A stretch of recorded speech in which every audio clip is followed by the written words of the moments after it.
Good morning, Philippines! Sa araw na naman tayo ngayon ng linggo, halina't samahan niyo ako dito sa ating programang Popo Environment and Agri-News. At ating sabay-sabay na alamin ang mga makabagong pangyayari sa ating kapaligiran, lalong-lalo na sa sektor ng agrikultura. Ngayong linggo ating alamin ang produksyon ng kamatis at kung paano ito itanim. Ang kamatis ay isang kapansing-pansing prutas para sa itsura at lasa nito na pinagsasama ang matamis at maasim na lasa. Maraming tao ang interesado kung paano magtanim ng kamatis sa bahay. Kung gusto mong tangkilikin ang sariwang prutas na ito, samantalahin ang benepisyo nito sa pagluluto o bilang isang pandekorasyon at ekolohikal na elemento sa iyong sariling hardin. Ang pagpili ng pantanim na kamatis ay nakasalalay sa klima ng lugar. Ang pangunahing rekomendasyon ay iwasan ang labis na temperatura lalo na ang hamahamog at nagyeyelong klima na maaaring seryosong makaapekto sa mga batang punla. Ang pinakamainam na oras ng pagtatanim ay karaniwang tagsibol o taglagas kapag ang mga temperatura ay matatag at ang panganib ng matinding lamig ay nabawasan. Sa mga malamig na rehiyon, mas mainam na maghintay hanggang sa tagsibol. Gayunpaman sa mainit, malumigmig na mga klima, ang pagtatanim ay maaring gawin sa buong taon hanggat ang kinakailangang kahalumigmigan ay ginagarantiyahan para sa wastong pag-unlad ng halaman.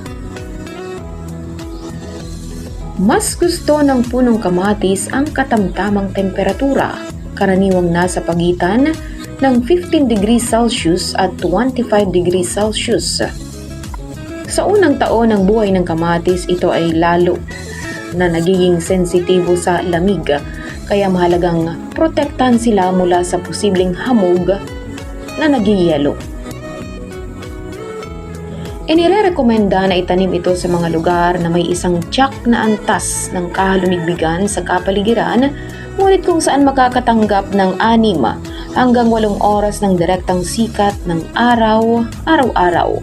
Pag-iwas sa pagkakalantad sa matinding radiation o malakas na hangin na maaaring makapinsala sa mga sanga at prutas.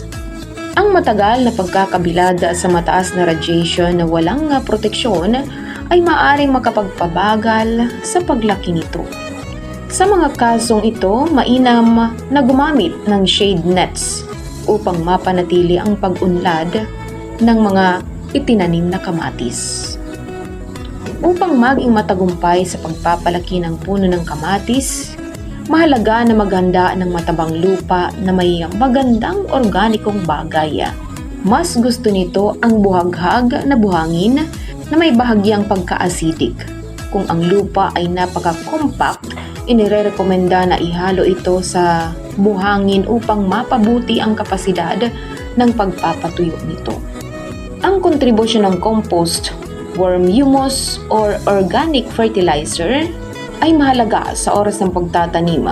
Ito ay nakatutulong sa pagbibigay ng sustansyang kailangan upang pasiglahin ang unang paglaki ng mga halaman. Ang puno ng kamatis ay maaaring itanim sa pamamagitan ng iba't ibang pamamaraan. Ang buto ang pinakasimple at pinakasikat na sistema. Upang gawin ito, dapat kang pumili ng hinog at malusog na prutas. Maingat na kinukuha ang mga buto. Ang mga ito ay hinuhugasan upang alisin ang anumang nakadikit na pulp at ibabad sa tubig nang hindi bababa sa 24 oras na pagpapalambot sa panlabas na shell at pagpapabuti sa pagtubo nito. Kapag lumipas na ang oras na ito, iniiwan silang tuyo sa isang lilim na lugar. Bilang isang advanced na option, maaari silang ma-disinfect ng mga natural na produkto upang maiwasan ang mga infeksyon sa fungal. Ang mga buto ay maaaring ihasik ng direkta sa mga tray o seedbeds gamit ang espesyal na substrate para sa mga seedbed at pagpapanatili ng kahalumigmigan hanggang ang mga punla na umabot sa sapat na sukat bago itanim ang mga halaman. Bagaman ang bini ang pinakakaraniwang ginagamit sa domestic level ng pagtatanim ng kamatis, ito ay maaari ding itanim sa pamamagitan ng pinagputulan o grafts. Ang mga pinagputulan ng kamatis ay dapat gawin ng semi-hardwood sa pagitan ng 1 at 2 taong gulang na may pinakamababang diameter na 1.5 cm na may habang 45 hanggang 75 cm na tinitiyak ang hindi bababa sa 3 o 4 na mga putot. Pagkatapos magtanim sa mamasa-masang lupa, ang pag-usbong ay karaniwang lumilitaw sa mga 3 o 4 na linggo.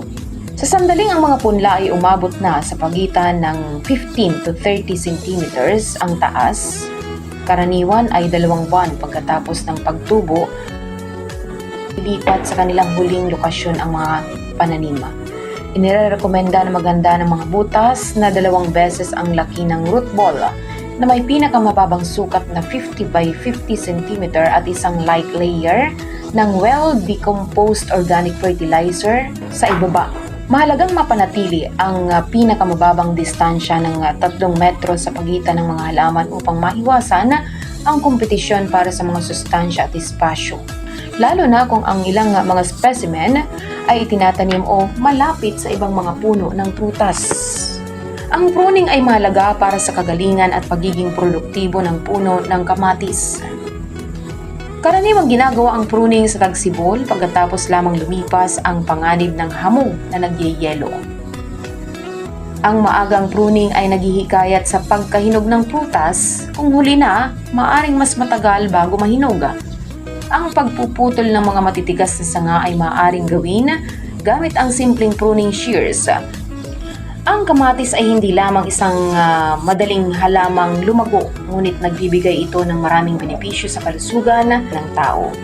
Mataas ang antioxidant ng kamatis, kaya mas mainam na isama ito sa araw-araw nating dieta. Habang ang kulay naman ito ay kaakit-akit at pwedeng pandekorasyon sa ating mga hardin.